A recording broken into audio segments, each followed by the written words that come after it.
திங்களோடு நடந்தவரும் திங்களோடு நடந்தவரும் தென்பொதியை சந்தனத்தில் புதுமணத்தில் தோய்ந்தவரும் எந்தையும் தாயும் மகிழ்ந்து குழாவி சிந்தையை நிற்கிற சிறந்தவரும் இந்த நாவசைக்கும் நத்தமிழ் நங்காய் வாழி முத்தம் தந்தென்னை முதல்தளவு முத்தமிழ் நங்காய் வாழி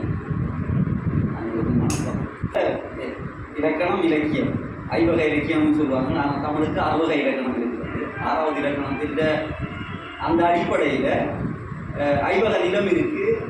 எழுத்தாளர் குணாவி கவிஞர் சொன்னது போல நான் 6வது நிலத்தில் இருந்து வந்திருக்கேன், அதாவது போர் நிலத்தில் இருந்து வந்திருக்கேன். அது எந்த வகையில் காலப்போக்கில் எடுத்துக்கொள்ளும் என்பதை தாண்டி அது சரியா பிள்ளையா என்று எண்ணக்கூடிய வகையில் நானும் அதை சரியெனத்து அந்த காலத்தில் ஒரு இளைஞர்கள் அப்படின்னு சொன்னது போல இளைய பருவத்தில் எவ்வளோ விஷயங்களை சந்திச்சிருக்கோம் அப்படின்றத விட ஒரு போரை சந்திச்சிருக்குன்றது அந்த வரிகள் உள்ளடக்கிய மனசோட அந்த நிலத்தில் வந்திருக்குன்றதை சொல்லிக்கொண்டு மேலத்தியத்தில் நாங்கள் வாழ்ந்தாலும் இந்த நாட்டுடைய தகவல் வினாடிக்கு ஒரு பதிவை நாங்கள் பார்க்கலாம். வலைத்தளத்தில் வினாடிக்கு ஒரு தலைப்பு அப்படி பார்க்கும்போது இந்த யுகபாரதி கவிஞர் யுகபாரதியோட இந்த 17 நீர்க்கான நூல்ன்றது அறிமுகமாக கவிஞர் தொகுப்புன்னு தான் நான் எண்ணினது. ஆனால் இங்கே வந்ததுக்கப்புறம் அதை எடுத்து மேலோட்டமாக படித்து கொண்டிருக்கும்போது அவர் சொன்னது 2 தளங்கள். எனக்கு அந்த சிரமம் இருக்குது அப்படின்னு சொன்னால் வெகுசன தளத்திலையும் இலக்கிய தளத்திலையும் இயங்குறதுன்றது மிக கடினமானது. வெகுசன பத்திரிகை, வெகுசன இதழ்கள், சிற்றிதழ்கள் அந்த தளத்தில் இயங்கிக் கொண்டிருக்கிறது வெகு சிரமம். அதே மாதிரி தான் நான் இந்த வணக்கத்தை சொல்லும்போது என் மொழி தாயை எழுந்தேன்னா நான் எழுத ஆரம்பித்தது மரபு கவிதை. என்னுடைய ஜாப் இலக்கணத்தின் மூலம் 5வது இலக்கணமான ஜாப் இலக்கணத்தை கற்றுக்கொண்டு மரபு கவிதை படைக்க வேண்டும் என்றுதான் இன்று வரும் அந்த ஒரு போதை உண்மையை சொல்லப்போனால் தவறாக அந்த போதைக்குள் மயங்கிவிடும். ஆனால் சிறுகதை எழுத என்னை ஊக்குவித்தார். இந்த படைப்பிலக்கியத்தில் சிறுகதை உனக்கு உன்னுடைய இந்த நிலத்தில் நிறைய ரத்தம் இதழ் இந்த திறமையிதழ் இருக்கிறது எனக்கு இப்போவும் பாடப்படுகிறது அப்படின்னு சொன்னால் அண்ணன் சொன்னது கூட ஆசிரியர் ஆகாசமூர்த்தி அவர்களை இன்னைக்கு தான் நேரில் தான். ஆனால் அவருடைய தொடர்பு கிட்டத்தட்ட ஓராண்டுக்கு மேலே 2 பேருடைய தொடர்பும் அலைபேசி தொடர்பு தான். என்னை வளர்த்தெடுப்பதில் மிக முக்கியமானவர்கள் அவருமாக அந்த ஒரு விடயத்தை நான் சொல்லிக்கொள்ள விரும்புகிறேன். ஏன் இந்த இடத்துல அதை சொல்கிறேன்னு சொன்னால் பதிப்புத்துறை என்பது இப்போ வெகுசன பத்திரிகைகள் எழுதுவதும் அதை வாசிப்பதும் உலகம் பூரா தள்ளி கொண்டிருக்கிற ஒரு விஷயம். ஆனால் வெகுசன பத்திரிகைகளை தாண்டி சிற்றிதழ்கள் தான் எண்ணிக்கையில் சிறிதாக இருந்தாலும் வாசகர்கள் வட்டத்தில் சிறிதாக இருந்தாலும் அதனுடைய கருத்தாளர்கள் சிறிதாக இருந்தாலும் அது செய்யக்கூடிய எதிர்வினை என்றது வினை பாரிய தாக்கத்தை உண்டு பண்ணக்கூடியது. அதனால தான் அந்த சிற்றிதழ்கள் கிட்டத்தட்ட ஒரு நேர்காணலில் சுந்தர் ராமசாமி அவர்களை ஒரு பெண் நேர்காணல் கேட்கும்போது ஜானகிராமனுடைய கதைகள் அனைவற்றிலுமே அவர் காண்பிக்கக்கூடிய கும்பகோணம் நகரத்தையோ கும்பகோணம் மாநகரத்தை எம்மால் பார்க்க முடியவில்லை என்று சொல்லி கேட்பாங்க. உண்மையிலேயே நல்லவர்கள். ஏன்னா இன்றைக்கி நான் கும்பகோணம் 12 வருஷம் இந்த தமிழ்நாட்டில் வாழ்ந்துருக்கேன். 32 மாவட்டத்திலேயும் நான் பயணம் பண்ணியிருக்கிறேன். ஏனென்றால் நான் ஒரு வாகன சாரதியாக இங்கே இருந்திருக்கேன். கும்பகோணத்துக்கு நான் அடிக்கடி போயிட்டு வரும்போதும் தீஜாவோட கதைகளை படைக்கக்கூடிய கும்பகோணத்தை நம்ம கண்ணாட பார்க்கவே முடியாது. அதே மாதிரி தான் இன்னைக்கு ஒரு படைப்பாளர் ஒரு எழுத்தாளரால் மட்டும்தான் அந்த படைப்பு ஒரு நிலத்தை ஒரு சமுதாயம் சந்திக்கக்கூடிய வாழ்வியலையும் சரி ஒரு நிலத்தையும் சரி பசுமைப்படுத்த முடியும். அதே நேரம் வறட்சியையும் பசுமை மூலம் சொல்ல முடியும். அதனால் நீங்கள் அவருடைய எழுத்துல எந்த வகையிலே ஜானகிராமனுடைய எழுத்துல அவர் காட்டக்கூடிய கும்பகோணத்தை காண முடியாது. அதே மாதிரி தான் தஞ்சை பிரகாசும் ஜானகிராமனும் சைக்கிள் பயணம் மலையில் ஒரு காலத்தில் மலையில் சைக்கிளில் 2 பேரும் பயணம் பண்ணுறாங்க. இவர் ஏற்றிட்டு போகிறார். ஜானகிராமனு தஞ்சை பிரகாசம் ஏற்றிட்டு போகும்போது அவர் அந்த தன்னுடைய அந்த வரலாற்றை அனுபவத்தை மட்டும் பயிர்ந்து கொள்கிறார். ஒரு கட்டத்துக்கு மேல் அது ஒரு காட்டாங்குடியோ காவாங்குடியோ அந்த இடத்துக்கு போகும்போது இப்பொழுது பெய்த மழை போல அந்த இடத்தை விட்டு தன்னால் தாண்ட முடியவில்லை. அவருடைய வர்ணனை அவருடைய அந்த படைப்பினுடைய அவர் சொல்லக்கூடிய ஒரு மொழி அந்த மொழி தான் இந்த இலக்கியங்களையும் சரி, சிற்றிலக்கியமாக இருக்கட்டும் சரி, பேரிலக்கியமாக இருக்கட்டும் சரி, அந்த இடத்துல சொல்லப்படுது.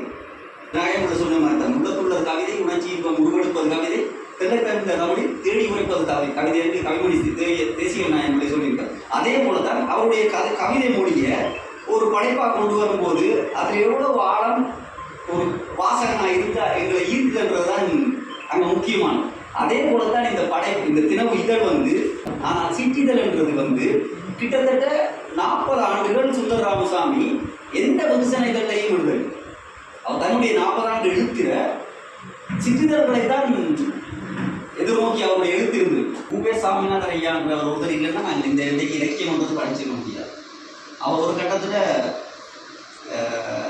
ஒரு ஆதீனத்திட்ட அவருடைய ஓலைச்சுவடிகளை பதிப்பிச்சு எல்லாமே சங்கத்தமிழ் இலக்கியம், தொல்காப்பியம் எத்தனையோ இலக்கியங்களை பதிப்பிச்சு ஓலைச்சுவடியில் மொழியினுடைய பாதிப்பு எப்படி இருக்கு, மொழியினுடைய ஆளுமை, இந்த தமிழ் மொழியினுடைய சிறப்பு எப்படின்னு சொன்னால், தமிழ் மொழியை தூட்டுபவர்களை இந்த மொழி எப்போவுமே கை வச்சு பிடிச்சிருக்காது.